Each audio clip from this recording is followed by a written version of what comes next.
Hello, good evening everyone. I'm gonna make this video over ergativity, a little series over ergativity. But this is probably just gonna be the first and last video for tonight because I'm exhausted, tired, and mentally drained. Um, I know I haven't been making a video in a long time, or some videos in a long time. And that's because I've just been really exhausted and just lazy and just no motivation to make these videos until somebody just kind of, I don't know, probed me to make videos. So I'm making this one, and you know who you are. But I decided to talk about or make a series of videos over ergativity. And I want to make these so that you can understand how ergativity works in Cebuano. Um, this video is just a basic review of our pronouns and the cases, what is ergativity, just kind of like this introduction to ergativity, because this is kind of a hard concept to grasp. And Cebuano is a highly ergative language. I wouldn't say it's 100% ergative or fully ergative, but it exhibits a lot of ergativity. But it's kind of like the same with other languages. There's no language that's purely ergative, and there's no language that's purely absolute, nominative, absolutive. But let's get right into it. And this is, again, just a review and just some random information for your knowledge. But yeah, as you know, Cebuano is a language that has 3 grammatical pronoun cases, right? It's the same with English.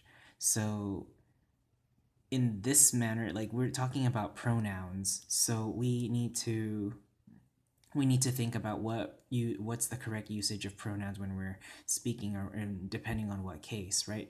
For example, I wouldn't say something in English. I would never say me eat today or mine eat today, right? Because they're just, although you may know what I'm trying to say, it's not going to be grammatically correct. It's just the wrong case. The pronoun is in the wrong case, right? Instead of, it's not me eat today, or mine eat today. It's I eat today, right? We have to use the subjective case for that, right? Cebuano works the same way, right? You have to, depending on what case you're talking about or what you want to talk about, the case of the pronoun changes, all right? And that's why we have these 3 good old cases: our absolutive, ergative, and our oblique case, sometimes the objective case, and I'll get to that, right? So let's review. And then absolutive case. Absolutive is something that we are talking about, your main argument of a sentence, the main premise or argument, or I guess main kind of focus of the sentence. You can kind of think of it as a subject of the sentence, right? But it's our main argument of the sentence. And for if we're talking about ourself or me, the first person singular, if we're talking about me, the first person being the main argument, main focus of the sentence, we have to use this pronoun ako, right? Ako. And sometimes it's shortened to ko, right? But I'm not going to touch up on the shortened ones. Again, this is just a review of pronouns. So ako, right, shortened to ko. When we're not gonna really talk about the shortened forms, or we're just barely gonna touch it. But yeah. And again, ikaw, siya, kami, kita, kamo, sila for the absolutive case pronouns. The ergative has two types of ergative case, right? But they're both ergative, and you need to know when to use when.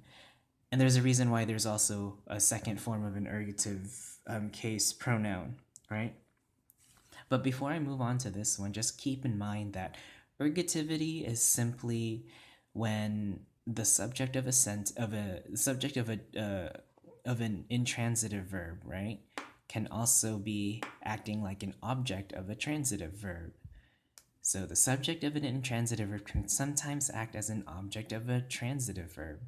So just know how transitivity works, because transitivity and ergativity go hand in hand, and ergativity has this connection with transitive and intransitive verbs, okay? So if you don't know what that is, go research it, go look back on another video. go look back on my video that I said whatever, right? Just know that transitivity and ergativity go hand in hand, and depending on what the focus is, the pronoun case will change. So for this first set of ergative pronouns, right, we have nako, nimo, niya, namo, nato, niño, and nila. Okay, again, I'm not worried about the short forms. Just keep in mind of the long forms. Okay, and then the second set of ergative ones, and this can be confusing. Okay, so just pay attention and keep close watch, right? Ako or ako a, right? Imo or imo ha. Iya or iya ha, right? Amo or amo a. Ato or ato a. Remember, when you have two vowels together, you're going to have that glottal stop between the two vowels, and you will pronounce each of those vowels separately, right? That's just another refresher. I'm not going to go ahead. You kind of get the gist of this. And our final one is the oblique kind of case, the oblique or objective case. When do we use this? We use this when we're talking about ourselves as an object. Something was done to us. Something was being done to us, or was doing something to us, right? And I wouldn't say something like Sally gave the ball to I, or Sally gave the ball to my. It doesn't make sense, but you understand the sentence, and you understand that we are using a wrong case. The case we have to use is the objective case or oblique case. So instead of Sally gave the ball to I, it would be Sally gave the ball to me, right? To me. And that makes much more sense because me is now the pronoun in the objective case. Cebuano works that way too, right? Kanako, right, is the first one. To me or for me. Kanimo, for you or to you. Kaninya, kanamo, kanato. They're all the same. Just have the ka prefix before it. So the set of objective pronouns without the ka in it is the same as this ergative set, right? So don't be confused. This set of oblique pronouns is the same as this set of ergative pronouns. Just add the ka to it, right? Ka.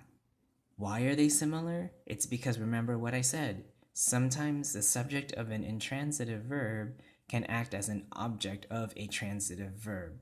And that's when ergativity plays a role. You can use this ergative case too at times when the subject starts acting like an object. And that's why we have these object similar pronoun cases with the ergative ones. All right. And this video is getting a little long, so that's pretty much the gist of I want to talk about with this video. It's just, again, a little review of our pronoun cases, the distinctions between ergativity, and when to use certain pronoun cases, and when the pronoun case changes, right? Remember, we have our absolutive, which talks about the main argument of the sentence. We have our ergative, which can change either or, right? Because doesn't this can change depending on the situation. These two ergative ones, depending on the argument focus, right? Or the transitive and intransitive verbs. Because sometimes the argument can also act like the object, right? And that's when we have to change these into the ones in the middle here, the ergative ones. And again, our objective or oblique is the one that's pretty much like the object form. The to me, to you, for us, those kind of pronouns.